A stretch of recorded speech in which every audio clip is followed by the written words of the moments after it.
What's going on, guys? It's America's favourite Brit. It's Ryan the Redcoat here with the Thin Blue Line Outdoors. Massive day today, exciting day. We've got a lot of things to do, but first I want to talk about this guy. Dominant Strands. We're here at the Dominant Strands headquarters with two massive jobs to do. A, Cody's getting his recurve bow restringed. B, after 3 years of using my 10-point crossbow, I'm finally getting new strings on it. Early last week I sent in me design for the new strings. I'm going with OD green and I'm going with brown. I had a vision of a sort of camel colour to match my crossbow. I didn't realise it was going to be as good as it is, and we'll show you that later on. Right now we're doing a recurve bow, but we're at Dominant Strand headquarters getting our jobs done. It's an exciting time because you as the viewer are going to get to see some of the processes that go into restringing the bows. Let's go have a look. I told him last time around, it's like this recurve was given to me by my wife's grandpa. I've been just sitting in his garage for I don't know how long. Luckily that garage was heated and AC. Right. But he's like, yeah, you want it? He goes, it's been sitting, I don't know how he got it, but it's been sitting there forever. And I'm like, well, I might as well get a string, a proper string on it, because that string that was on it was completely shot. And yeah, maybe we'll get a hog down with it later on. And once we get a hog down, we'll see what happens after that. See the difference? Yep. Small loop on the bottom. Okay. Hook it in there. Okay. And you're going to just run it up like this. Now you notice it's well short of touching. So that's when you hook it in there. Okay. Now the other thing we can do is I can show you how to do it with a stringer. And that's the better way to do it. No, it looks like a dick. So what I'm actually doing is I want to pass this. Okay. Because then, so this is how you'll leave it when you store it. Okay. Then all you gotta do is that right there. Right, okay. Yeah, And then you always want to make sure you run your finger before you let complete pressure on it. okay. Because if it's not in that groove in the center of the limbs, Yep. it will actually, it could twist the limb Gotcha. and screw it up. We are now just leaving Dominant Strands, the bow shop in Rushville, Illinois. We met with Lewis at the Illinois Deer Classic earlier this year. Had a great time with him. You know, he already did a string for me. Now he's done a string for Ryan, and he's working on my recurve string. So, yeah, we were pretty excited about that. Awesome, absolutely awesome. As Boom said there, yeah, when we met him at the Deer Classic, top guy, isn't he? Top guy. Yep. He's one of them people that you meet first time, but you feel like you've known him forever. You know, you think I can hang out with this guy. He's a stand-up guy. Fantastic little setup. Great customer service. And the beauty of it is we got to film, watch and record the whole process, and that's something that I've never seen before. So that learning journey, that adventure just keeps on continuing, mate. Oh yeah, 100%. And Lewis was great to us, and we're proud to say this will be our first time we're actually saying it. But you know, Dominant Strands is going to come on board and be our official bowstring for the channel. The puzzled look of a man in his habitat, trying to figure out the chemical. Trying to. I'm losing. There we go. Now we're getting it. He looks surprised. He may have found something. I've let it, like this year, I should have mowed it sooner. So I got a lot of crabgrass and some other stuff coming out. So if I put this, when I put this clover down, and I'm just trying to every year make it a more and more of a clover plot only, and less of this junk stuff in it. I don't like to use a lot of pesticides, so I only spray usually once a year. Like last year the clover came in super thick, and I did not use the pesticide. Sometimes it's necessary though, right? Sometimes it's necessary. Unfortunately, we already did a lot of our damage. There we go. So because we did that, we kind of need to use, with all these non-invasives, we need a herbicide in there to help. So this used to be a duck pond, and the duck pond, eventually a hole got into the dam or whatever, and it didn't hold water anymore. Well, the deer ended up really liking it. So we started killing deer out of it, even before it ever became a food plot.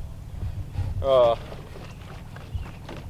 now, probably the last 5 years, I've been messing around, trying different things. Clover seems to be the best because right here in the middle does hold water sometimes. And when it holds water, it's drowned out some of my other plants. Like I had turnips and stuff in here once and kind of drowned out. Obviously I don't want that. So yeah. So since I don't want that, clover is kind of, it can take a lot. It takes a lot to kill clover. Whether it's too much water or not enough water, it takes a lot to kill it. So I seem to have the best luck with clover in here. And last year the deer hammered this plot. Absolutely hammered it. Where honestly I didn't have enough clover to get through the season for them. So I'm trying to fix that issue so that doesn't happen again. See, you've got a nice tree just behind you there. Is that where you keep a trail camera? Yes. Nice. It's a old hedgerow or a hedge fence post that I cut from when I was clearing land for the goats. So what year is this then working on the this particular plot? I've probably for 5 years been trying putting clover and stuff in it. And you feel like last year was your most successful? Yeah. So this year's going to be even more successful And then? I should say, out of those 5 years, most of it was all by hand. Hand in here, hand spraying. It wasn't until 2 years ago I actually started getting ATVs in here, mowers in here, and such. And you can kind of see my blinds all messed up now. I built this platform last year, put this ground blind on it. My daughter and I hunted it quite a bit. I ended up not killing a deer out of it, but my brother Colton did kill a doe out of it during shotgun season. So, but yeah, I plan on making that a little better this year as well. Well, let's get to work.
Alright everyone, that pretty much ends our field day, if you want to call it that. You know, we had a good morning. We went straight to Dominant Strands. Got Ryan's crossbow strung and my recurve strung. Happy to have that as a partnership now. Real happy about that. And you know, came out here and sprayed my clover plot. As you could probably see from the shots you've already seen, I let it grow. I just didn't get to it as soon as I should have this spring. So I mowed it. Now we just sprayed it with clethodim. I even went into some stuff that I didn't really plan on going into. I Mainly because I realized when I did the math for how many gallons I needed, I realized I wasn't taking in this whole field, not just the part I already had clover. So I'm like, I'll do a little experimentation here, you know. So I split clethodim into some standing clover that's overgrown with weeds, just to see how that goes compared to the clover, just for experiment. We'll see how that goes. And you know, and if that doesn't go well, I'll come back here with the mower and knock all that down and have the clover come back up naturally. So no big deal there. Figure might as well learn something, you know, while we're out here. But went well. Ryan, I know, got some sweet drone shots. He showed me some pictures too. Pumped for that. Hope you guys enjoy this and the content. And yeah, we're gonna just keep pushing content out there, growing the brand. Yeah. You're gonna see, like I said, more content from Ryan, Kyle, Jesse. Anything else to add, man?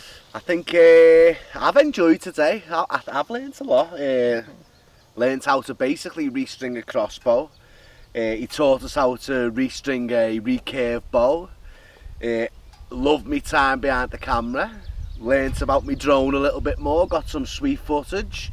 Learned a little bit about spraying fields and planting food plots, which is something that I really want to start getting into. Just really need my own bit of land to do so. So coming out here with Boom and watching you experiment. You know, the only way you learn is doing.